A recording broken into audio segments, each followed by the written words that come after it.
executed and you won. I think you already had confidence, but how much extra confidence does it give you to really start the year like that?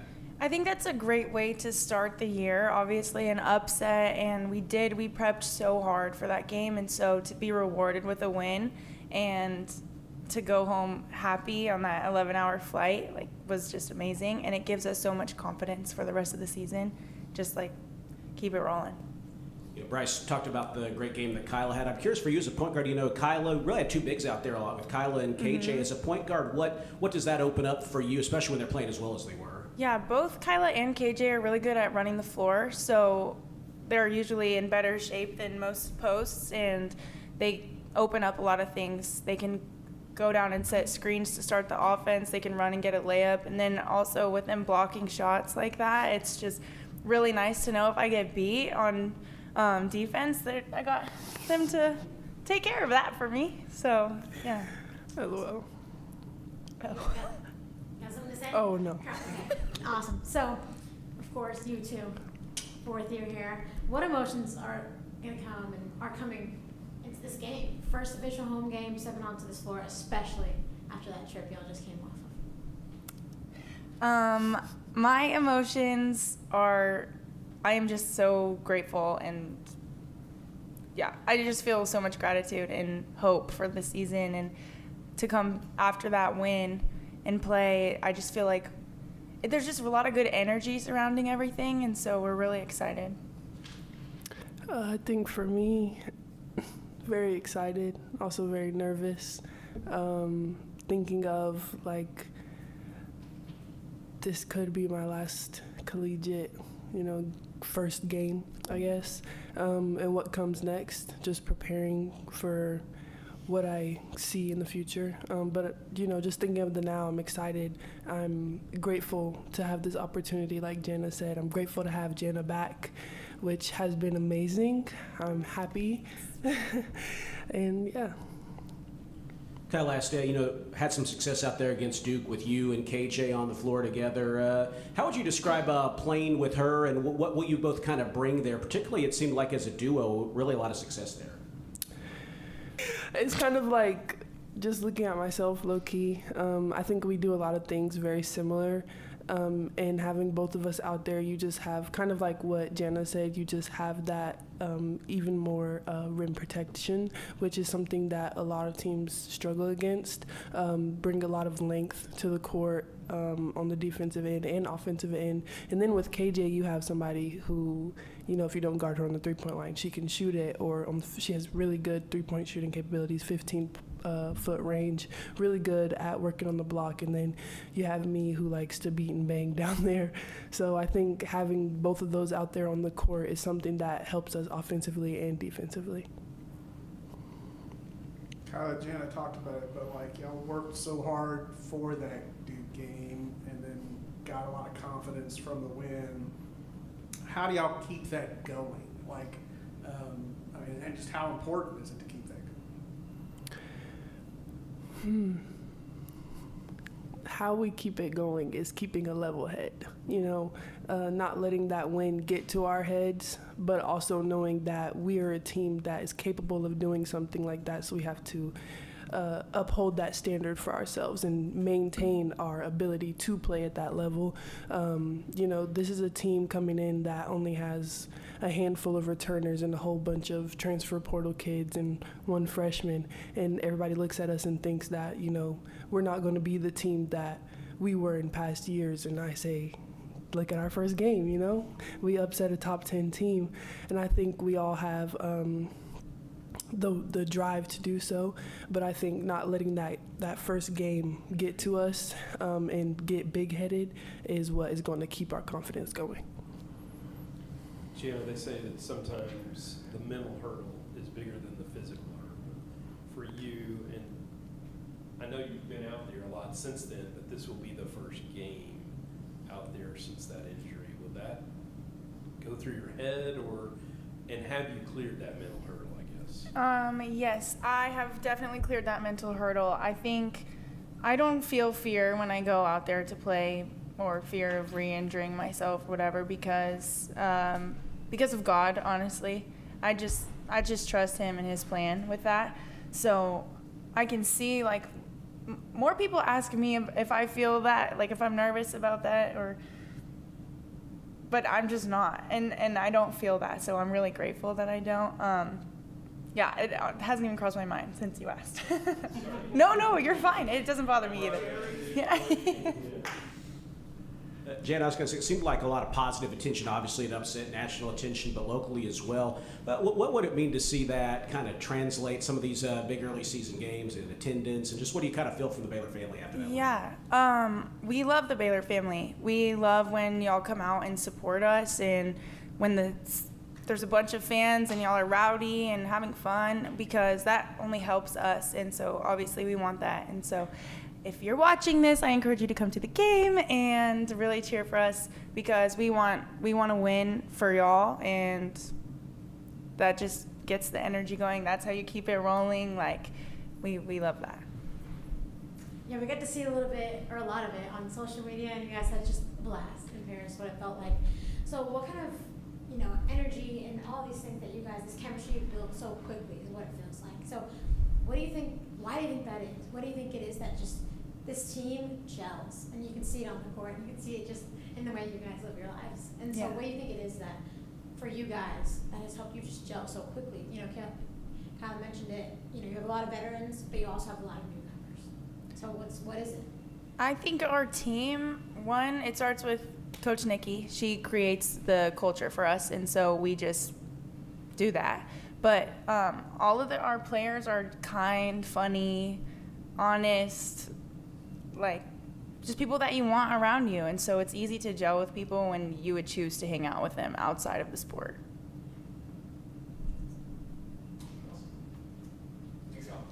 Thank you.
We were really lucky travel wise. I mean, direct flight from Dallas to Paris on time, both ways. So pretty smooth flight, few bumps, but, ultimately, the experience was going to be worth it regardless, win or lose, but certainly proud of the way we played and the way we competed, and ultimately, we're able to get a win.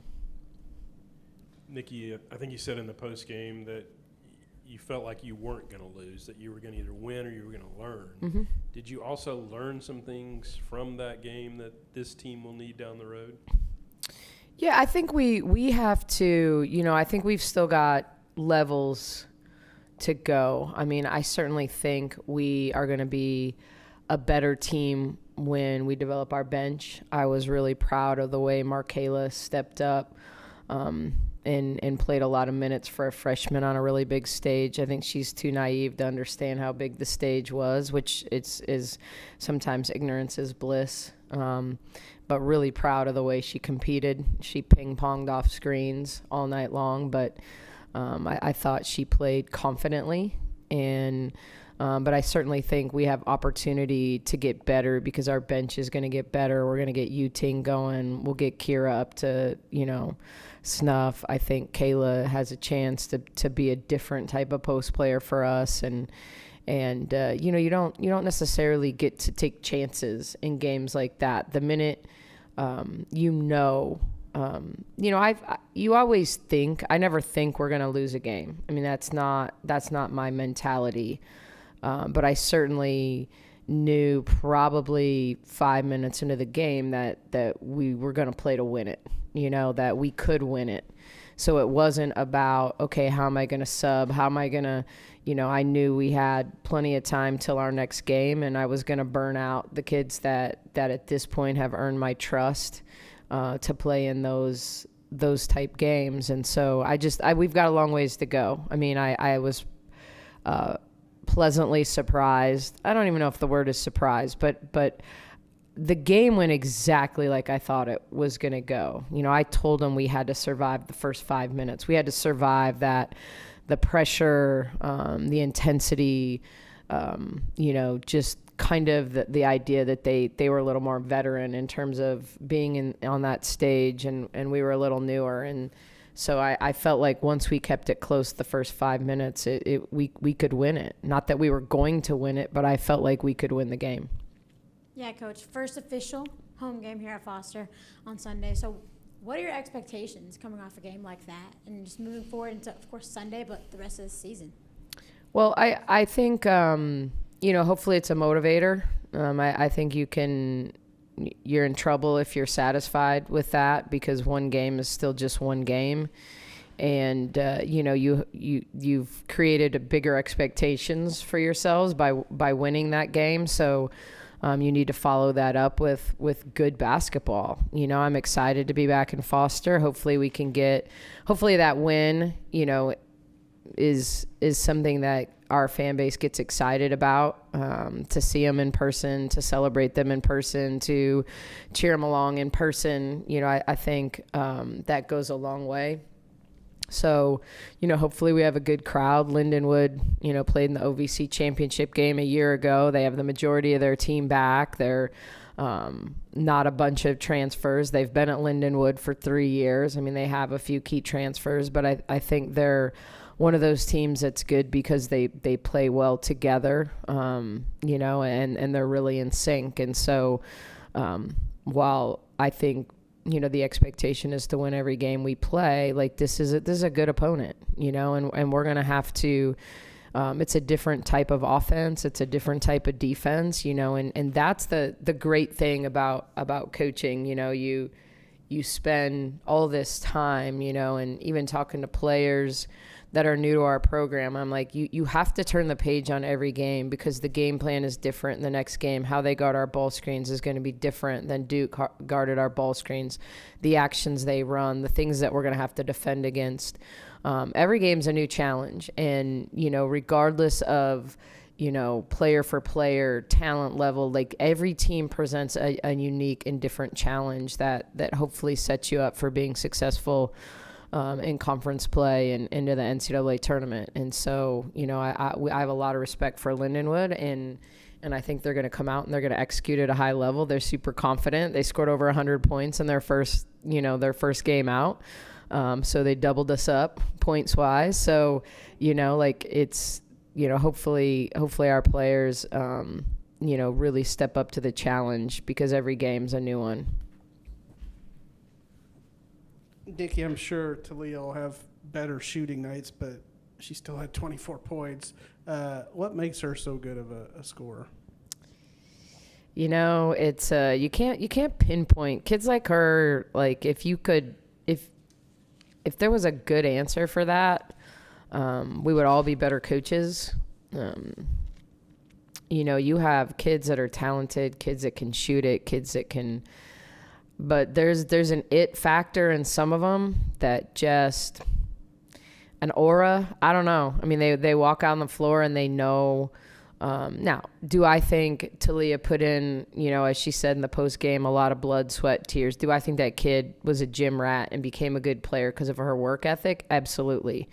There's a lot of players that have elite work ethic, but don't necessarily have the stage presence to own that in the big moments. I just think she's a really confident basketball player, and I think her combination of skill and mentality is what makes her an elite scorer. I mean, I can tell you one thing. She probably learned that she likes to step up, You know, I mean, and that's not something she's seen in her last 2 stops, you know, but learning to play in our system and finding different ways to score, whether it was at the point coming off of screens, whether it was us getting her in off ball actions to get the ball. I'll find a way to get the ball in her hands, you know? And so from that perspective, I think she has the ability to get really hot from 3. She has a good mid-range game, and you saw she's slithery to the rim. We got to keep her on her feet. I think every time she goes down, you know, it's a little scary for us, which she was on the floor a lot against Duke. But she has a way of getting her body. She's fearless. She's maybe not the strongest, but she gets into people's chests. She draws fouls, and then she's a good foul shooter. You know, I got on her because she missed the last 2 foul shots, because 60 would have sounded a lot better than 58. But she just can score in a variety of ways depending on what the defense takes away, what they give her. And she's just going to continue to get better in system. I mean, for her to get 24 against Duke in a new system just speaks to her ability to just roll out there and find ways to score. Nikki, you talked about the 2 big lineup a little bit after the game, but is that something you had planned going in, or was it more convenience because of the foul trouble, or where do you see that group? You know, I haven't had a good enough look at that group, and so it became a necessity. I thought my first instinct was to go small and play the 3 guard lineup, and it wasn't very effective. And so, you know, if we aren't going to be as effective offensively with that group, which at times we will be, so that's not necessarily a fear, but the Jana, Talia, Markayla, like being small in that game, we thought that the impact that KJ and Kyla could have was more significant in a game that was coming down to possessions and getting stops and protecting the rim and rebounding. I mean, obviously rebounding was a huge part of that game. And so it is going to be a part. We just haven't gotten to practice it that much. I mean, Kyla, I think, missed 10 days with an ankle injury. So we've got to get back to it. You know, I simplified things and did a lot of horns late in the game when they were in, or we got in early actions, just wanting them to be real sure of what we were doing. And truthfully, KJ was inventing plays and horns during that stretch. So we watched that yesterday. I don't know why she went and screened away, but it wasn't ineffective, but it certainly is not horns. So, you know, I think we've got a lot of work to make that group effective, not only defensively but offensively. But I think KJ's ability to play on the perimeter doesn't hurt us that way. You know, and I think, you know, Bugs, because of the nature of our roster, has played less 3 and more 4. You know, there was one time we had to get her out of horns to go to the wing because she's so used to being in the horns that, you know, we had to shove her out of the way to go to the corner. But she'll get comfortable playing over there. I mean, she's going to give you the same thing regardless of where she's at. She's just in fewer actions when she's at the 3 than the 4. Yeah, I was going to ask maybe a little bit more on that. Defensively, what did you see that maybe stood out to you from the job that they did in the post against Fournier and their bigs? Yeah, I mean, I thought kudos to the officiating. I don't know how many times in the last 6 months, if you're a women's basketball fan, you've heard people saying kudos to the officials with the way the W season unfolded. But I thought they allowed athletes to make plays at the rim. And while they blocked us more than we blocked them, you know, I thought our rim protection was elite.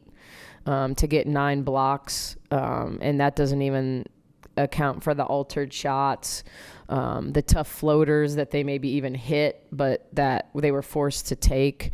You know, I thought whether it was Bella, Bugs, KJ, or Kyla, like I thought as the game went along, they continued to get better in their rim protection.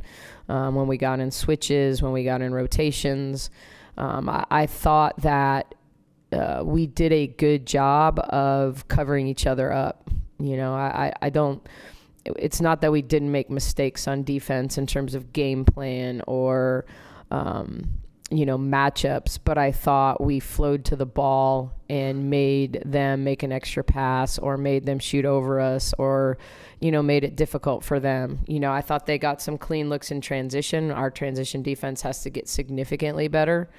But I think outside of that, I thought our half court defense was elite, probably 95% of the time. Mm-hmm.